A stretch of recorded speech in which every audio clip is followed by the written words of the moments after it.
So people had written amazing rave reviews of my game, and then they found out I was a bad person, and then they would literally go back and edit their review and literally change their conclusions retroactively about the gameplay mechanics. Not just like add a disclaimer, he's a bad person. They would literally go change their actual review to say things that were not true about the game. Um, and I was like, you know, when you confront someone who is so morally dishonest that they will literally change their own mind about facts based on politics, then this is not a person that you can have a rational disagreement with. And it's not a person whose opinion you should care about.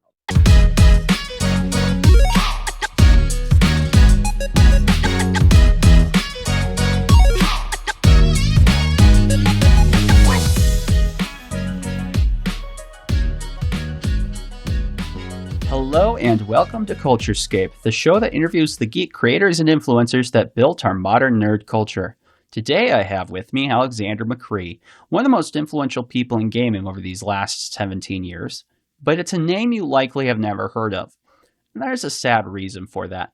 Macris is the founder of the popular gaming news culture website and YouTube channel, The Escapist. He was a major early player in gaming YouTube. Some of the big voices that are here still today, he hired, like Jim Sterling, Extra Credits, Yahtzee Croshaw, and more. Alex had fabulous success in gaming news until in 2014, in the midst of GamerGate, he had the temerity to say that maybe it was a bad idea to call all gamers as haters, at least from a business perspective. For that awful thing to say, he was pushed out of his own company. His writing was purged. He was unpersoned from games journalism. So Alex went to where he was wanted and started work in tabletop RPGs, not only creating fabulous games, but also comics like the Ascendant series. Macris has long been an influence on me and others who really believe in the importance of positive, honest games journalism. And so I hope to go through his career, games journalism, all this and more on the show today. Thank you, Alex, for coming. Yeah, sure. So my love of geek culture, I think, started as early as I can remember. When other kids' parents were reading them books, Dr. Seuss and whatnot. My mom used to read me these ancient Greek myths and tales from this book called Mighty Men about Achilles and Caesar and Beowulf. I was named for Alexander the Great. My brother was named for William the Conqueror. Both my parents were fantasy and science fiction fans. By age 5, my older brother had taught me to play Dungeons and Dragons. So I effectively don't ever remember a moment in my life when I wasn't a fan of all things nerdy. And I'm sure that's probably warped my worldview in all sorts of terrible ways, but there it is. So I guess I just had it in the blood. That's pretty fair. I had a similar nerdy background growing up, so being a geek, nerd stuff is just something I have always been comfortable with too. Now, it's not just your background as a geeky kid, but you actually have a very interesting professional background. You didn't start wanting to be a journalist. You started in finance and law, correct? Kind of. I actually started it at the U.S. Military Academy at West Point.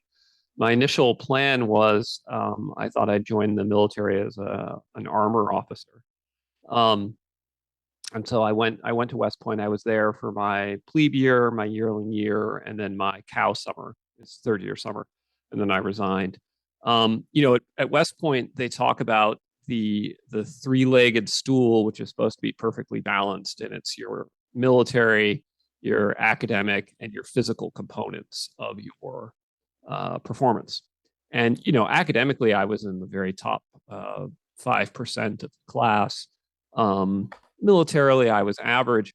Physically, I was 916 out of 1,000. And so I just had this realization that I had picked a career I wasn't going to be any good at. If I had picked virtually any other career, I would have been at the top of my field, but I had picked a career where like there was this really big component that I wasn't any good at. And I was always very achievement driven. So I said, well, this was a mistake. This isn't what I'm supposed to do with my life. So I left West Point and I transferred to Binghamton University, and I kept my major in military history. And what I learned when I graduated from Binghamton University is that nobody hires military history majors. So I went to law school.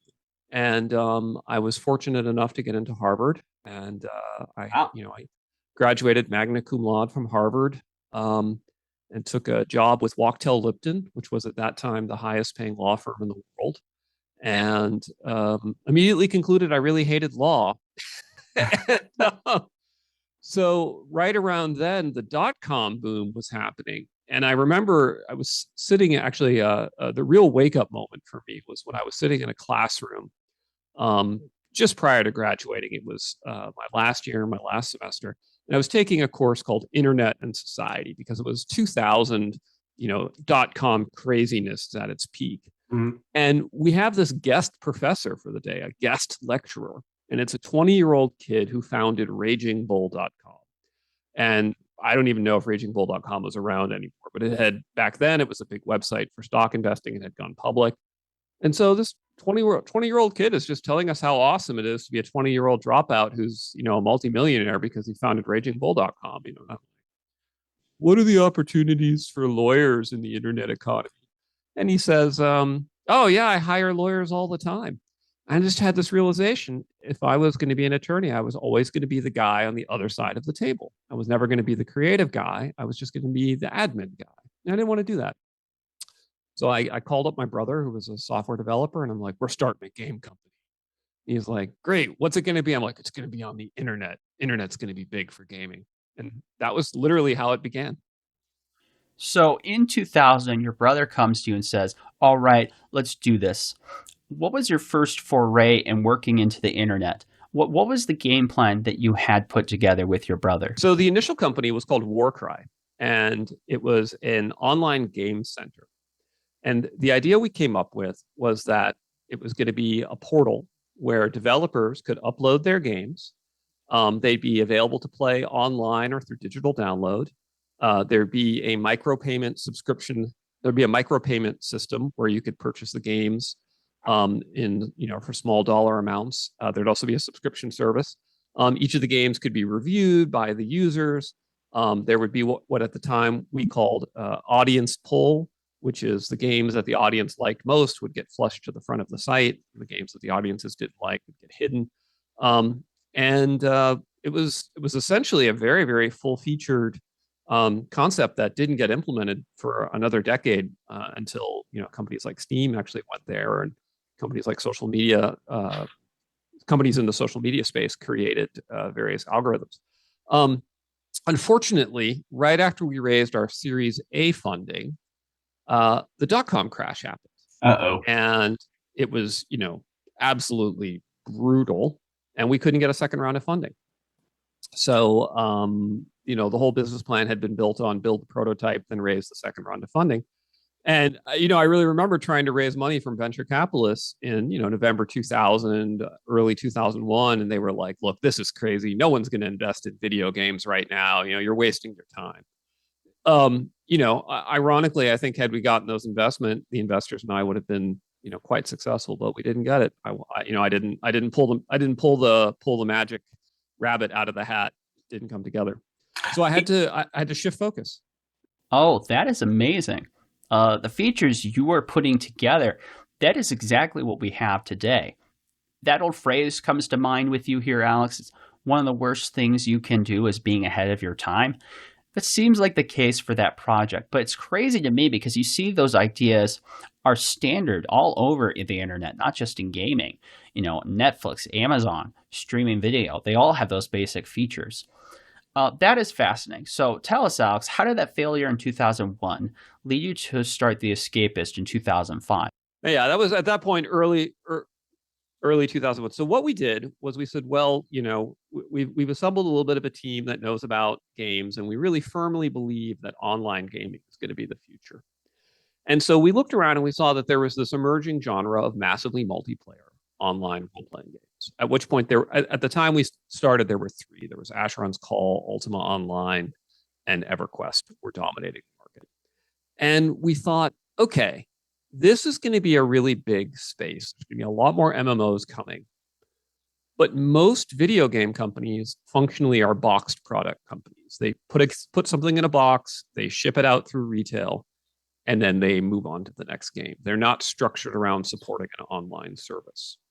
And so we thought, what if we created a company that provided all of the service aspect related to online games?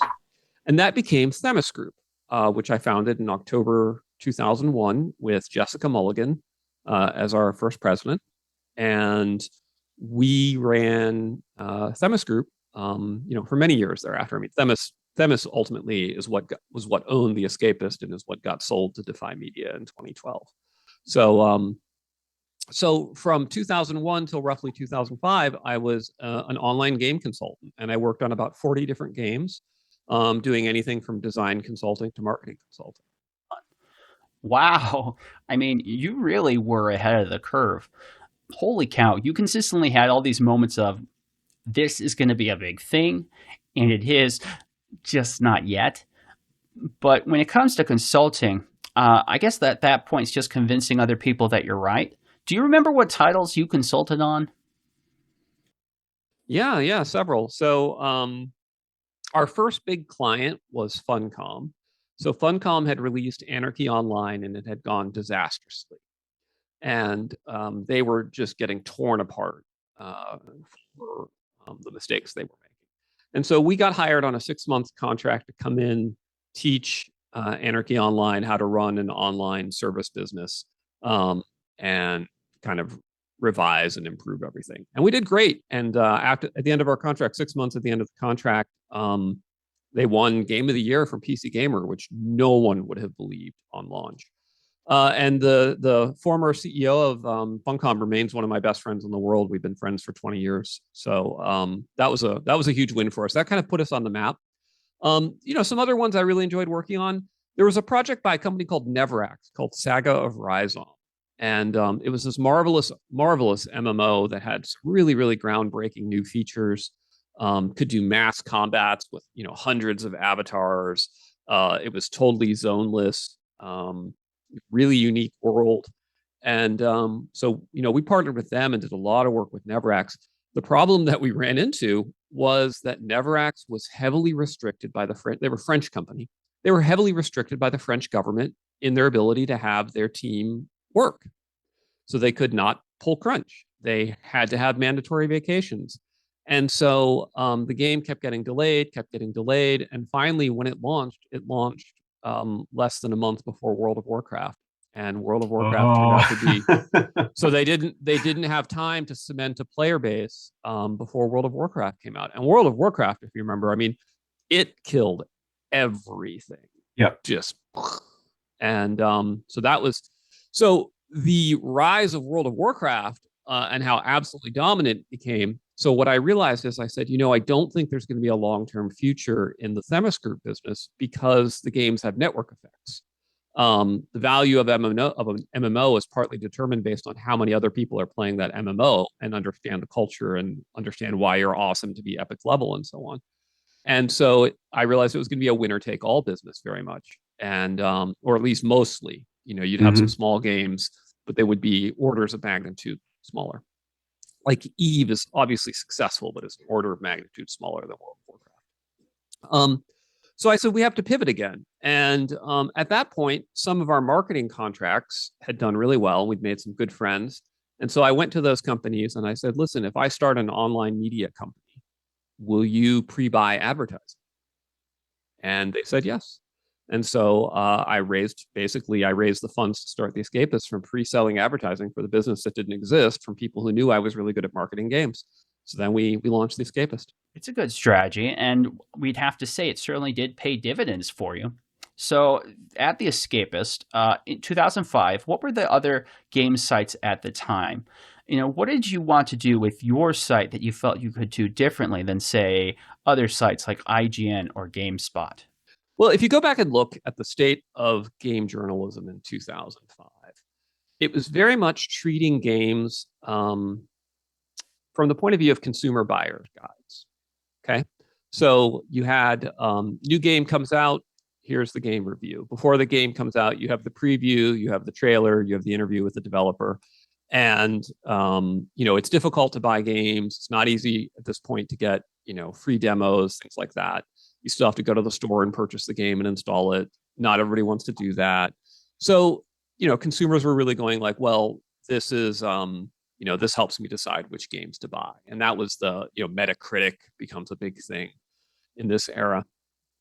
We looked at the space and we said, games aren't just consumer products. Games are to this generation what music was to the 1960s generation. They are the rallying point around which the whole culture is built. And nobody treats them that way. They get treated with total contempt. And so we said at The Escapist, we are going to be like Rolling Stone for gamers. We are Rolling Stone for the gamer generation. And our very first issue, issue one of The Escapist, because it was a digital magazine initially. So we did it as online digital magazine. Our very first issue was a man thrusting up a gamepad in front of like a massive audience, and it was gaming Uber alles, which today you could never get away with. It would be completely politically incorrect to even make a joke like that. But that was the day one, was we are going to take games seriously. We're going to take game culture seriously. Game design is an art. And this is an important medium that's going to change the world. And so we took the approach initially, no reviews at all, feature content only. We're not going to we're not going to dirty our hands with reviews. Now, we ultimately changed that position because of market forces, but that was our initial launch. And that was what put us on the path.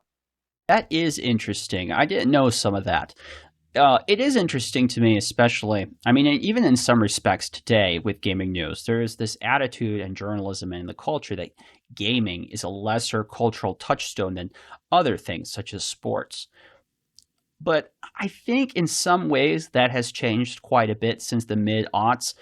So, Alex, when did you feel like The Escapist was starting to work? You were starting to get paid, things were clicking. When did you feel like that ball was rolling for you? I kind of want to get into The Escapist because I kind of want to give our readers an assessment so they kind of understand the website and then how you moved into the YouTube space, because it wasn't just in journalism as in writing that you were a big influence, but you were also a big influence in journalism as in video on YouTube as well. It's funny. This actually ties back in to the anecdote I gave earlier. So the game developer I mentioned, one day sends me an email and he's like, check out this hilarious video I found on Something Awful. And which was, a big forum at the time for folks in the space. So I went and I watched the video, and it was this absolutely hilarious parody game review done by this fast talking British guy. And I thought this could be a whole show. And so I sent it to our acquisitions editor and I said, hey, see if you can talk to this guy and put a deal together. And he hunted the guy down and found him, and he put a deal together. And so, boom, we had the show Zero Punctuation. And it was an instant hit. And the whole fast talking YouTuber with animation, like he started that. That was Yahtzee Croshaw who began that whole trend, and a whole bunch of shows spawned off of that. And so what happened was it became a very funny model at The Escapist. We used to liken ourselves to Playboy, because if you ran into someone at Game Developers Conference or E3 or something like that, they would always be like, oh man, I love you guys at The Escapist. You have the best feature articles. You really go in depth. You do the interviews. It's so good. I love the articles. But if you actually looked at the traffic, it was driven by the video. It was driven by Zero Punctuation. So we're like, we are basically Playboy magazine. Zero Punctuation is the centerfold. And then the articles wrap around it and give it respectability so that he can go ahead and say, ridiculous swear words over and over and over again and talk about triple-titted hookers and things like that. And we can still get ad funding somehow because we're respectable because of the articles. And that became our business model, which was, quite amusing to me. Oh, Yahtzee is great. I love that guy. I was just watching some of his videos earlier today before the interview. He is a really interesting creator. He has such a talent with his words, a way with language. Even with his weirder books, the one where he writes about bubblegum monsters taking over the world, he just has such a fascinating work of language. It really holds your attention. So pretty much all his stuff, his writing and his speaking, it's all pretty great. Yeah, no, he's a fantastic writer, comedic genius, and also I got to say, like a really stand-up good guy, like absolute zero drama, always delivered on time, always did what he said he would do. Like you literally, you're blessed a couple times in your career. You're going to find talent like that and get to work with them. He was one of them. Yeah, ever reliable from the sounds of it. Talent and reliability, in my experience, seldom do those two meet. So there were big names that you brought to the forefront. People like Jim Sterling, who that's his Twitter handle, guys. That's how he refers to himself on social media, but now goes by Stephanie. How did you find talents like Jim and others? How did that work? No, Yeah. I didn't find Jim Sterling. Our acquisitions editor found Jim. I don't remember how we did. I think it might have been in our Escapist Film Festival, actually. So what we did is we started a film festival, the Escapist Film Festival, where video creators could submit their videos to us, and then the audience would vote on them, and then we had a final critical panel that would make the final selection, and then the ones that got selected got contracts with the Escapist. And so that started to help us, find new talent. The first show that came out of that was called Unskippable. Um, then later I think that's where we found Jim Sterling, or it might have been direct. I don't remember. It's been 15 years at this point. But he was definitely one of our biggest creators for a long time. Yeah. Some other names that come to mind, there are people like Extra Credits, which did that start with you, Alex, or how did you find them? Was that a contract situation? I remember there was some fallout over that. Extra Credits, of course, eventually went on to crazy big success with YouTube and all sorts of interesting spin-offs. So we helped them launch. They launched on the Escapist. We worked with them initially.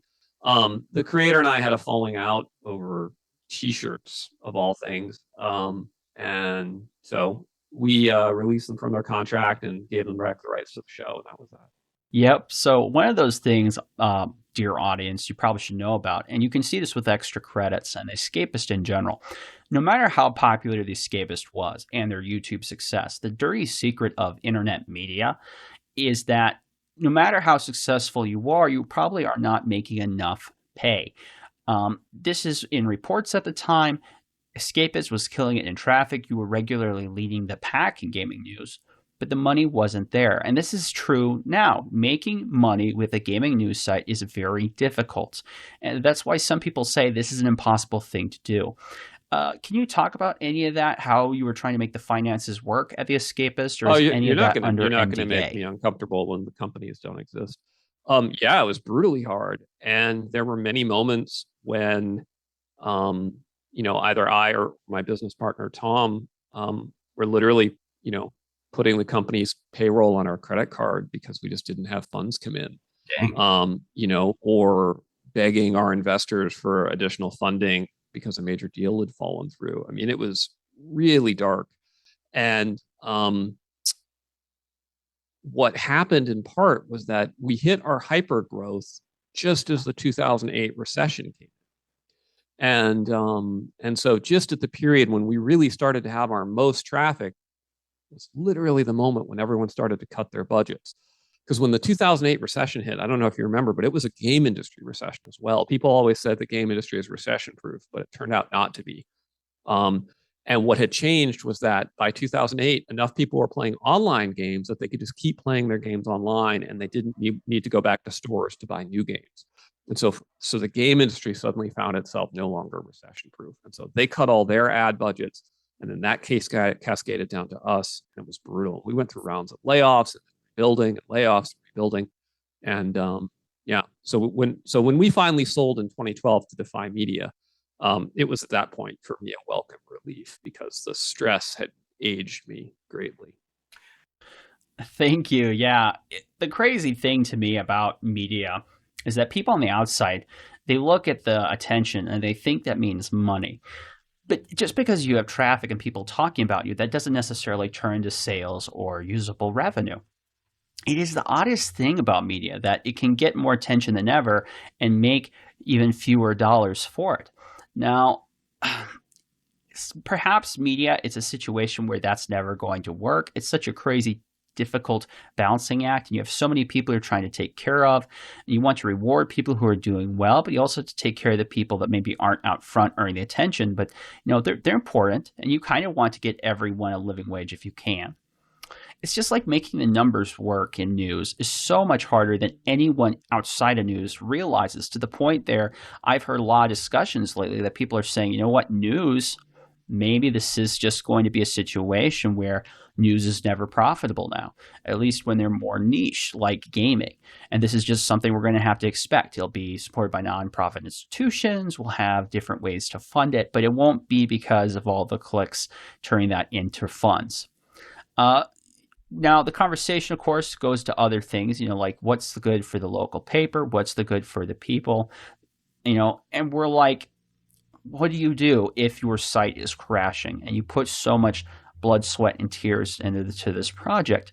And so Defy Media, they come to you and they want to buy you out. Oh, it actually didn't go that way. We hired investment bankers to sell us. So the investment bankers approached Defy. It wasn't the other way around. What had happened was that in 2008, we first hired investment bankers. And we were very, very close to a deal to sell The Escapist to Condé Nast. Chris Anderson, who was the editor-in-chief of Wired, was a big fan of the site.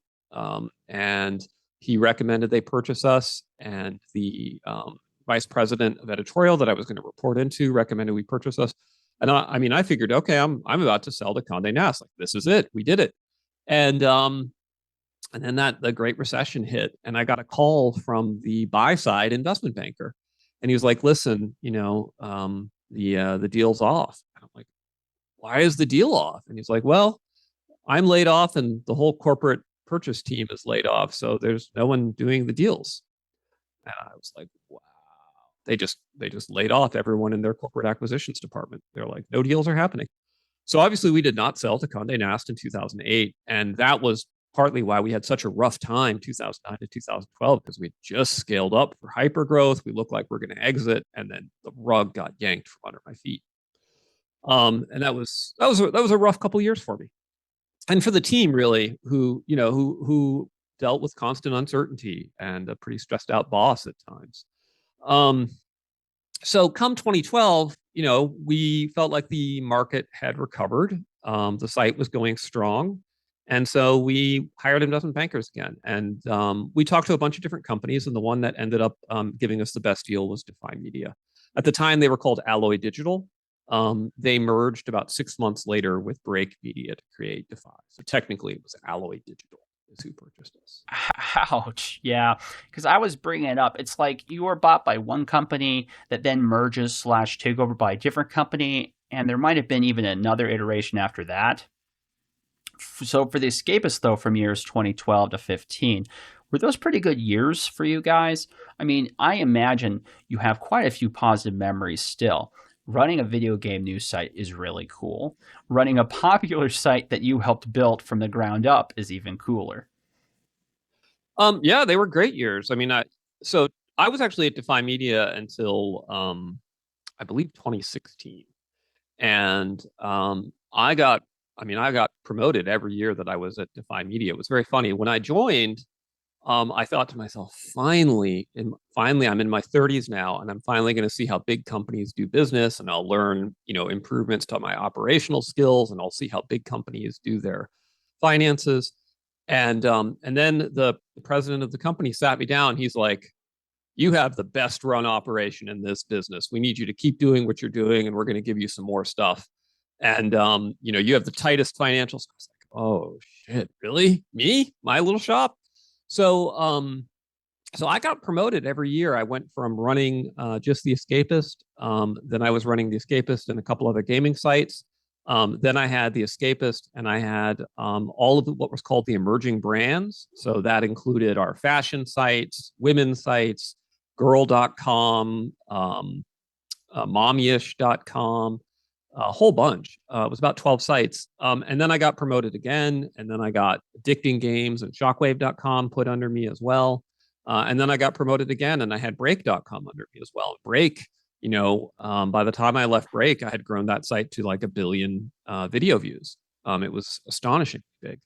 So yeah, it was awesome. Alex, I am learning all kinds of things today. If I'm going to be honest with you in the audience, I knew a fair amount of this before we ever talked online. But sometimes it's a little bit hard to do research on you, Alex, because I look up at your stuff, I try to read up on you, and over I found an article from this magazine about Alex Macris. And then I click it and it's gone. I check the Internet Archive and it's gone there too. It's all deleted. And that would happen to me over and over again, trying to read up on you. It's crazy because you're really successful. That's not a subjective thing either. You were a big success and you were ahead of the curve. You found really talented people that changed the gaming space. It's just success after success after success. So it's just so crazy to me, Alex, that someone like you could be that big and successful. And then all of a sudden, persona non grata. If this is an area, by the way, if you're too uncomfortable with, we don't have to talk about it. And of course, don't name anyone if you don't want to. I'm fine with all that. I'm not interested in causing any trouble for anyone. But I think this is really important to talk about with you about your life story and your relationship with the Escapist. So what happened to the audience is that in 2014, if you were following gaming news at the time, you probably are aware of something called GamerGate, which is a big and complicated topic. There are pros and cons on both sides, but to summarize it, GamerGate came out of a concern about ethics in gaming from people that game developers and journalists were basically in a feedback cycle. They kept supporting one another. They were illicit relationships, and it just felt like to gamers that they weren't getting reliable news out of games journalism or the games industry. And at the same time, there are these journalists at places like Kotaku who are writing these stories about how awful gamers are, or celebrating how gamers are dead. And it became this big thing in gaming media. It really felt like gamers versus the media. And it got so heated. This is one of the first big culture war spats in nerd culture in 2014. If you said something like, I support Gamergate, or God forbid, you say something like, well, let's just not blow all these people off because we disagree on this one issue. They would call you like, what's wrong with you, Nazi? It's like, let's give them a chance, and then your career is over. And you are never allowed to work in games journalism again. You're just trying to be reasonable. You're trying to be a nice guy. You're trying to be journalistic. Being fair is a principle of journalism. Well, too bad. And you can tell me if I'm wrong, but you were responding in large part to what others were writing, especially like Eric Kane over at Forbes, who was basically like, look, both sides of this issue have some good points. Ethics in journalism is a good goal to have, even if we feel like the people advocating for it are falling short. So, Alex, can you tell us a little bit about how this all went down and how it just took your life and cratered it? So I think the thing to understand is that Gamergate doesn't happen in a vacuum. It actually emerges from two trends. Three trends, actually. And it's going to take a minute to explain. So the first trend, and this is much more obvious in retrospect than it was to most people at the time, but the first trend is the increasing political polarization of the American people. And most people in 2014 hadn't really grasped how things were going to be, let's say, by the time we get to 2018, 2019, the resistance, not my president, etc. But the writing was on the wall even back then that this political polarization was coming. So let's call that's factor one. Then the second factor is that video games, every generation, are getting more expensive in order to keep up with improvements in graphics. Well, when a video game gets more expensive, you have two choices. You can raise the price, or you can get a bigger audience. And if you control for inflation, the price of video games has not really risen very much. So in order to stay profitable, the video game companies have to get bigger audiences. They have to, right? They have to steer the games towards the mainstream, or they can provide B-tier games for niches. Okay, those are their only two options. All right, and then the third thing that's changed is within the media landscape. People no longer go to the written word to get their editorial opinions. They now turn to video and podcasts, and they look to influencers like PewDiePie. They don't feel like they need to look at game journalists to tell them which games to buy because there are user ratings on all of the sites, and there are free demos that you can download, and there are Twitch streams that show you the game being played. all of which are far more effective at telling you whether or not you want to play this game than reading someone's review. So this puts all of the established gaming sites into a very difficult conundrum. The audience that the game companies want to reach is no longer the audience they have, and the audience they have no longer wants to read the content they write. So what do? And purely from leaving aside the political factor, which was a factor, but leaving that aside, many of them made a rational decision that we are going to steer into cultural criticism, right? So we are going to become cultural critics of gaming to help it become more mainstream. And there's nothing wrong with that. There's a place for that. And I think a lot of great sites could be built on that. We're built on that. But it created a terrible mismatch between what the gamers were coming to the site to get and what they were getting. And the gamers were already feeling somewhat attacked because with every new generation of game, the games were becoming more sort of mainstream accessible. But that, from a hardcore gamer's point of view, that always means dumbed down, not as intense, not as challenging. Like, for instance, if you compare the original XCOM to the XCOM that came out recently, the original XCOM, you had almost no limit to how many soldiers you could field. You could have 20 guys and the battles could take 10 hours to fight because you're moving 20 little guys around. The new XCOM comes out, you're limited to 4 because it makes it faster and it's more mainstream accessible, etc. So the gamers are already upset that the games are becoming more mainstream accessible because by definition, it means they're not being catered to. Now the journalists are also turning away from them. And so it just, and then you throw in the political polarization and it just created the situation for a nuclear conflagration. Now where am I sitting? So at this point, I'm not running the Escapist as my day-to-day job. I'm running a portfolio of sites that is doing about 2 billion video views a year. It's a huge portfolio of sites. It's a $20 million business, of which the Escapist is just a tiny little bit. And from my point of view, I have a site for moms. I have a site for people that like movies called Screen Junkies. I have a site for men's comedy called Break. I have a site for casual gamers called Shockwave. I have all these different websites I'm running. The Escapist is my site for core gamers. That's its place in the portfolio. And so I said, no, guys, we're not going to shift away from appealing to core gamers with the Escapist. We're strong in video, which is where we need to be. We have video influencers like PewDiePie on our team because we have guys like Yahtzee Croshaw. We are strong there. So there's no reason for us to shift away from that space. And that, so that ends up us aligning with, quote, the gamer faction and the struggle. And it got real ugly real fast. So from my memory, your approach wasn't being pro GamerGate. You were basically like, we shouldn't just take all these people and throw them out because we disagree with them. They're our key audience. If you were trying to sell someone hamburgers here at McDonald's, you're going to sell Big Macs. Someone comes in, they want to buy your Big Mac, and you say, hey, what are you doing, fatty? You're not going to be surprised if the man walks out and flips you the bird, right? That seems like a pretty human, fair thing to happen. So at least from your perspective as a business leader, attacking your audience is only going to hurt you.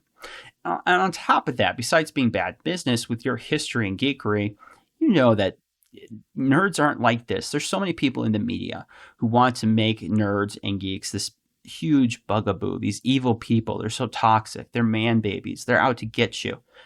When the truth is, they're no more or less toxic than anyone else in the general population. More toxic than normal. No, I mean, by far the most toxic sites I saw in terms of sheer nastiness were much more like the fashion sites and things like that. Gamer toxicity was not particularly high relative to other websites. It's just they were under the microscope. And you said as much, right? Well, so what happened was the first thing that happened was that there was a push from other journalists to tell the Escapist what we could and couldn't talk about on our website and what our users could and couldn't talk about on our website. And I've politically always been a libertarian, and we had a forum that was relatively free speech. It had some moderation, but it was relatively uncensored. And all of a sudden there was this push that, no, you have to censor the gamers. They're not allowed to talk about this. You should ban them. And we said, no, we're not going to do that. We don't work for you. You're our competitors. You're not our masters. We're just not going to do that. And but then that led to a big split because about half of the team that worked for the Escapist ended up thinking to themselves, actually, I'm on the other side here. And I get it. Like, look, from their point of view, they're young game journalists. They want to have a career in the game journalistic space. The average game journalist changes jobs every year to 2 years. So maybe they're going to be with the Escapist another 12 months, 24 months. Then they're going to try and go to And IGN or Alex, if I'm Games getting something Radar or wrong here, Spot. Like everybody moves around. please let me And know. so I think it's a really rational thing for them to do. They think to themselves, if the Escapist gets viewed as against where game journalists are, then it's going to damage my ability to get work. So I should get ahead of that and jump out. And a lot of them did. And I'm sure for some of them it was politically motivated, but I think for some of them it was just literally self-interest. And I don't really have an issue with someone pursuing their rational self-interest. Same with like the sites. Like if you want to say gamers are dead, go ahead and do that. Steer to a new audience. It's fine. You're just not my competitor anymore. I'm okay with that. Where I took issue was the notion that every game had to be for everyone and every game site had to be for everyone, that everything had to be for everyone. I said, no, there should be things for everyone. There should be games for everyone. There should be websites for everyone, but not every game needs to be for everyone. Not every Oh, website. how could you? You're on the bad And I guys use the team, analogy yeah? of cars. I think you could use a lot of analogies, but if you look at cars, the people that drive Volvos are different than the people that drive Ford pickup trucks or Jeep Wranglers.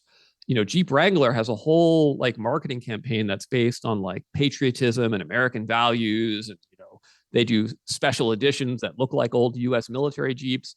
You know, you go to a Volvo buyer or a Subaru buyer and you're like, do you want your Volvo to look like a US military vehicle? They're going to think you're crazy, right? Like it's just a totally different mindset. Or what a person wants from a Corvette and what they want from a station wagon. And the car industry understands that, and they segment consumers, and they have a car for everybody, but not every car is for everybody. And that was essentially the thesis of what I wrote on the site. It's like, look, we should have games for everybody, but not everything needs to be for everybody. No, I agree. You are being completely sensible. Video games, it's a medium, right? It's not really a genre, it's a medium. And all kinds of things can be in a medium. It's like the movies. Not every movie is for every person. That's okay. Exactly. So, So anyway, so at that point, we lost probably half our talent, which was a big setback for the site. And the folks up at Defy Media kind of looked at what was going on, and they looked at how toxic GamerGate had been, like because it was spilling over everywhere, and they just decided to pull the plug on the Escapist, so they shut it down. Now I didn't lose my job. They just moved me to Beverly Hills, so I just worked out of the Beverly Hills office and continued to run this enormous $20 million media empire for them. Um, it was just literally they were like, well, if game journalists don't want to cater to the gamer audience, we don't really want to have game journalists. So goodbye. And I was like, there was no, I mean, what could I say, right? Like half my team had just left over this very topic. So I had, I knew that was what was going to happen, right? Because it was a portfolio company where you have a website for different niches, and if you destroy your niche, then they're just going to shut you down. And I knew that was going to happen, and that was what happened. I tried to stop it, and I failed.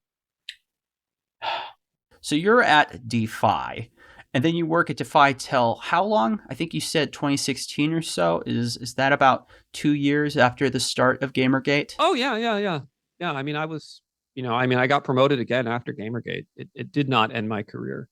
Um, it certainly made me unpopular among many circles in the video game space, but at that point, I was only earning, a fraction of my business was in the video game space. My primary focus at that point was men's comedy, where we were having tremendous success. Um, so what happened there was I got put in charge of the site called Break that had been languishing for several years. It used to be huge, then it got small. They gave it to me and they said, "Can you turn this around?" And so I hit on this idea that Break was going to be the Fox News of comedy. So I said, let's let everybody else target the coastal elite. Let's let them target the big cities, and let's steer our commentary, our posts, our topics. Let's steer it straight into like raunchy Midwest, drinks beers, like Big's boobs, drives a pickup truck. That's our guy. And we're going to be the only comedy site that's going to cater to them. And we blew up. I mean, like, if you look at the traffic line, it just goes like this. It was a classic hockey stick. Suddenly, my little division at Break was doing more video traffic than the entirety of Defy Media put together. And so I thought to myself, well, this is amazing. Like, this is obviously I was right. There was an underserved market here, and big win. And at which point, I got my final performance review from Defy Media, and they told me that my editorial values were not in line. Oh, sorry, my editorial sensibilities were not in line with the company's values. And I said, "What are your values? Failing?" And so I didn't get demoted. I didn't lose my job, but it just was clear that that was as high as I was going to get in the company. Like I had poisoned the well for myself because they had decided that I didn't share their values. So I left. Yeah, we're not gonna push you out, but you're not welcome here. Okay, I get the message. I'm out of here. And ironically, not like a year later, Defy Media went out of business. So I was right. They were on the path to failure. So eventually, for the Escapist part, it does kind of collapse, but it does eventually get bought out and resurrected just a few years ago. It's still going strong today. It does. It got resurrected. They initially brought back my old acquisitions editor, and he ran the site. And he and I had fallen out. He doesn't hold much regard for me anymore. So when he took over the site, I think he tried very hard to like distance itself from me as a very deliberate tactic. And I think that was partly as well to try and avoid cancellation and reopening old wounds and things like that. But unfortunately for him, he failed, and he ended up himself getting canceled and lost his job. And so then they brought in new management that was entirely unconnected to the old company, and that they've run it successfully since. It's really nice to be able to go on the web and still see the Escapist up there. It makes me feel good every day. That's nice. Yeah, the YouTube part never really ended. Yahtzee continues to do his thing. So it wasn't like the brand was ever totally dead, like we saw at G4 TV, which is now totally kaput. They're not even going to try to push out a few more months. They're just done. It is weird, though, when someone has such an influence at a website and then it's like, where did all his stuff go? I remember being here yesterday, and now it's gone. Well, all the stuff I wrote under pseudonyms is still on there. So I still find tons of my content on the Escapist. It's just the stuff I wrote under pseudonyms. Back when we didn't have a large staff and we needed to make it look like we had more writers than we did. So a ton of the writing that's on there is my writing. It's just nobody knows. So. That is interesting. Okay, now if you're I'm not going to say who it is because No, that would take away the mystery if you wanted to go to the Escapist to try to figure out which of this content is supposed to be by Alex. I don't know. So, do you have positive or better feelings about where game journalism is now than when you started the Escapist or when you left? Do you see any improvements, or have things gotten worse? What is the state of journalism and your feelings about game journalism specifically? I haven't paid attention to it at all since I left, so I can't even comment. It That's was fair. Something I had put my life into for a really long time, and like, so people have this view of me that I'm like this very politically charged figure. What they don't understand is I graduated magna cum laude from Harvard Law School. If I wanted to go into politics, if I wanted to work in that arena, I could have done so. Any NGO in the world would have given me a job. Any political consultancy in the world, I could have run for office. That entire menu of options was open to me.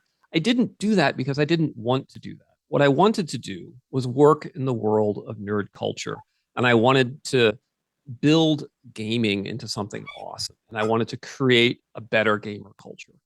And so it was terrible for me come to 2014, 2015, 2016, and it's like, holy crap, my whole life I wanted to see games go mainstream. I wanted to see gamer culture become cool. And now games have gone mainstream and gamer culture is just getting rejected as toxic. And it was kind of devastating. So and it was very strange for me to have people come at me like I was this um, avid political figure when it had never really been about that for me. That said, I think I got a little bit radicalized by that experience. But that tends to be what happens when you go through the ringer like that. That's fair. Yeah, definitely. I think that can be a frustrating area. It is weird because even when I was young in high school, and even going into college, there definitely was a barrier or a division between those who are interested in nerdy stuff and then those who weren't. It's kind of funny. It's like back in the day, I would say something like, I wish everyone was as into Iron Man like I am. And then the monkey's paw comes up, right? And it Right. starts to curl. And then everyone is interested in Iron Man like you are. And it's like, Yeah. oh, well, Yeah. maybe that was something I shouldn't have Yeah. asked for. I've had a lot of monkey's paws in my life, let me tell you. Yeah. Okay, so Alex, you decide, okay, I'm not really welcome in the media game any longer. So you pivoted and started to work in tabletop. Yeah, well, there was an interlude in between of about 6 months where I worked for a right wing political company, and that turned out to be an absolutely dreadful experience. So I got out of that very quickly. Um, so Yeah, that was a weird time in my life as well. I remember hearing about this, that Milo Yiannopoulos had brought on this media guy, and it was Alex Macris. That was interesting, but it didn't last very long. So I get approached. It's 2016. I'm leaving Define. I get approached, by the investors, and they're like, "Listen, we're putting together a media company.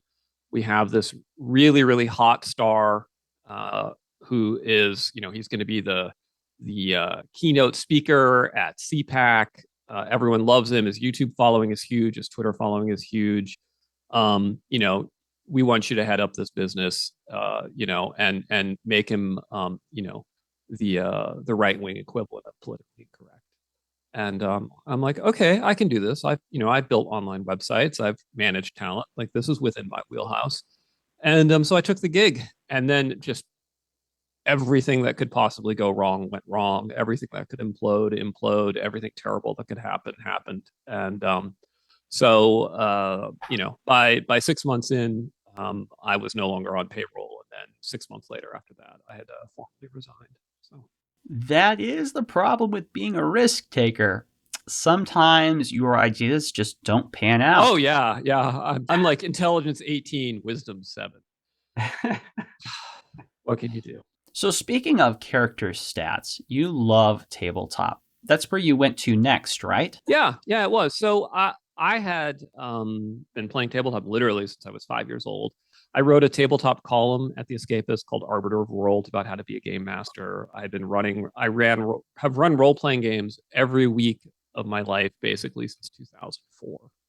Um, so a lot of time, like 10,000 hours. I'm at like 100,000 hours of expertise. Um, Slight exaggeration there. So while all this is going on, all this other stuff is happening. My wife became disabled with mitochondrial disease Oh and man, that's a hard one. becomes bedridden and homebound. And so I find myself with a need to be home a lot, but with lots of downtime because she's asleep and not feeling well, can't really go out. And I'm like, well, what do I do? I mean, I'm sitting here at home being quiet. I have to be nearby in case she needs me, so I can't go out. Can't really have friends over. Like, what do I do? And she's like, honey, have you ever thought about maybe you should do some writing? You've written so much fun stuff for your friends. Maybe you should write. And I thought that's a good idea. And so, I started Autark with a couple friends, and we started doing tabletop role playing games together. And it was good timing because Kickstarter had just become a thing, and so we were able to raise funds on Kickstarter to launch the game. And it was in the moment when 4E was at its peak of dissatisfaction and 5E hadn't come out yet, so there was a market for some alternatives, and so we had a good first launch, and I built it from there. So today I run Autark. and its sister company, Ascendant Comics. And I have essentially two intellectual properties. Adventure Conquer King is my fantasy system, and Ascendant is my superhero system. And Ascendant has a whole associated comic book line with it. In the Ascendant universe, our first comic book, first graphic novel, Ascendant Star Spangled Squadron, just crowdfunded, and it's going to be in bookstores next year. I found actually comic book writing was the easiest fiction writing I've done because the experience of writing a comic book is so similar to being a dungeon master. Because when you write a comic book script, you're not writing it for the reader. You're writing the comic book script for the artist and letterer. And so you're telling the artist what she sees that she needs to draw, which is exactly what you're doing as a game master. You're telling the players what they see, and then they fill it in their head. And so essentially, all I had to do was for each page, picture it in my mind as if I was a game master telling the players what they see, write that down, and then the audience, the artist brings it to life. And so it was honestly was the most natural sort of writing I've ever done. It was a breeze. It was a joy. And I was very fortunate as well to make friends with a fellow named David Campetti, who's been a long time writer in the industry for 30 years. And so he gave me just like so much valuable information about the techniques, how to lay out your script, mistakes, when to use a reference image, how to do sound effects. Like he was like this awesome professional tutor. And so the combination made it an easy thing to do. Novel writing, I find, is much harder. I've never published a novel. I have a few I've worked on, but novel writing, I find, is much more difficult than game writing or comic writing. For me, there are other people that feel very different, but that's for me. Yeah. In some ways, tabletop gaming has a bit of a renaissance happening. Maybe not at the hardcore tabletop level, but with people, forgive the term, I've used it a lot today, normies. There are a lot of Gen Z and millennial gals who are into D&D that never were really before. And that's probably Critical Role's fault. Are you happy with tabletop? I mean, Wizards of the Coast, for example, is a company that screws up for as many times as they do so much good. Wizards, it feels like they're constantly trying to cover their flanks. They're always trying to get out of stupid, ridiculous controversies they created for themselves. Recent one that was crazy was there was a throwback race character that they were bringing into one of their books. And one of these races was these Wizard of Oz type flying monkeys. And people started freaking out. They started saying that this was racism, that this was about African Americans being enslaved. And for normal people, they're aghast at all this because it's like, look, if you see a flying monkey creature and your first thought is black person, okay, it's not Wizards who is racist. It's you. Well, what I was going to say is the tabletop game space has absolutely had a renaissance. It's hugely grown. And in many ways, they're now encountering the same problems that video games did 7 years ago, which is in order to maintain that growth, they have to go into the mainstream. And the mainstream in America and in Europe is exceptionally politically divided, highly partisan. All of our social media where we talk about things is highly partisan. And so it puts anyone who's trying to be the dominant player and reach the widest crowd has a really tough time ahead of them. And so as a creator who's operating in a much smaller scale, I have been blessed to be able to say, I don't care. I am making games that I like. I'm making comics that I like. If you like them too, that's great. If you don't like them, that's no problem. You have so many other options, so many other companies to choose from. It's great. What a beautiful world we live in where you have your choice of content. And so I've just let it go. Like I don't get involved in those debates. I don't really care what anyone has to say about my creative content other than the people that are my fans that I speak to daily, that I talk about, hey guys, what new product would you like? What new features should I add? Things like that. The rest, it just doesn't matter.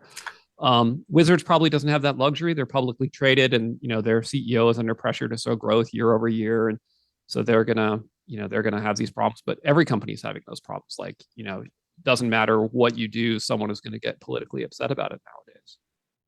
You are going to hate me a little bit for this question, but is there an alternative timeline where someone comes to you, Alex, and they tell you, Alex, we want to start the next conservative gaming site?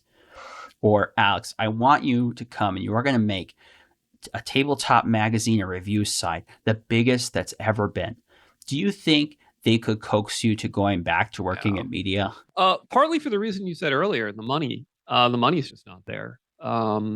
There's too much free content available, and Google and Facebook have swallowed all of the advertising budget. No one advertises direct anymore.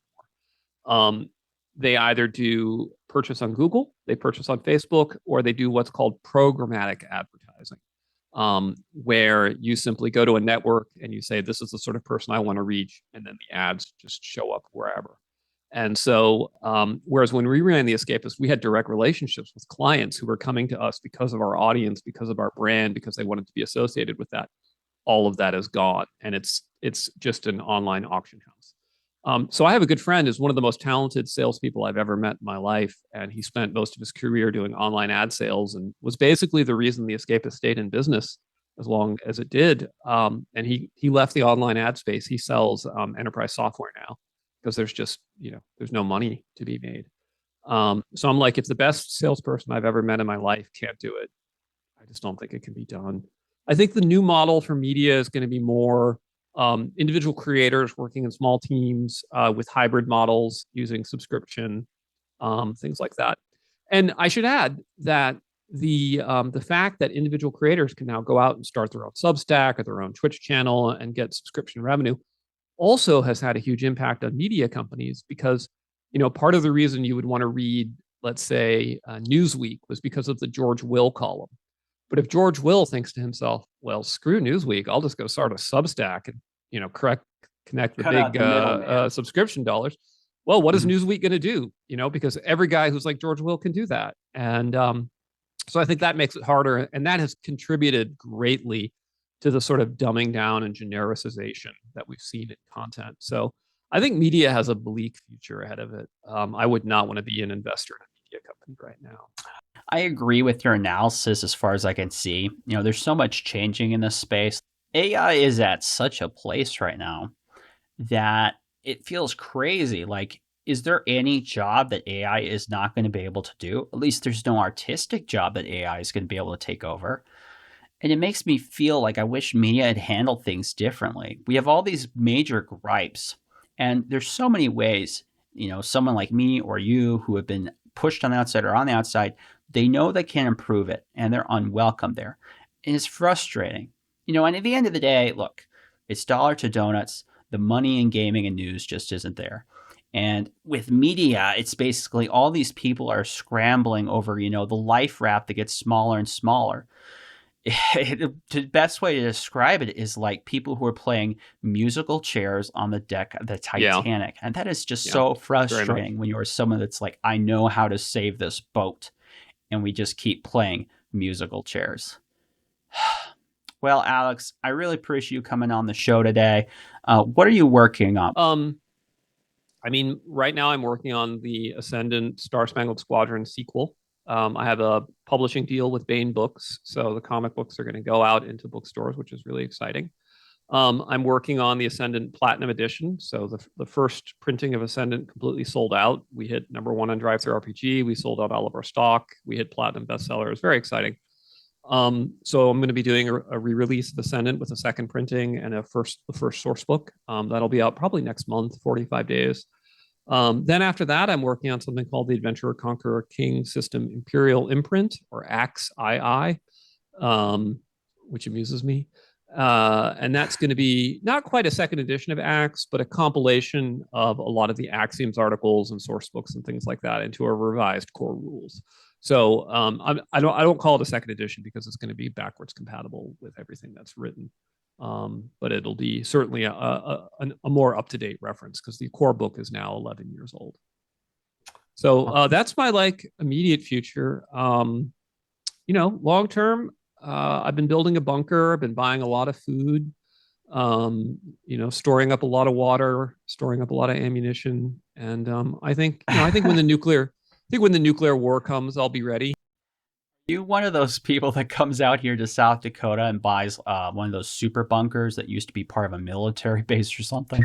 I totally would have. It just didn't work out. But yeah, I would have been that guy. Yeah. So yeah, Uh, no, I, Sadly, no missile silo currently in my property holdings. Very sad. I imagine they're kind of hard to get a hold of. Hey, thank you so much, Alex, for coming on the show. Yeah, sure. So you can find us at autarkemporium.com. That's our store. Autark.co is the main website. It's autarch.co and autarkemporium.com. I'm also on Twitter at my handle is Archon, and then we also have Autark and Ascendant Comics on Twitter too. So pretty easy to find. It's just hard to find nice things about me. If that is something you're into, you should definitely check it out.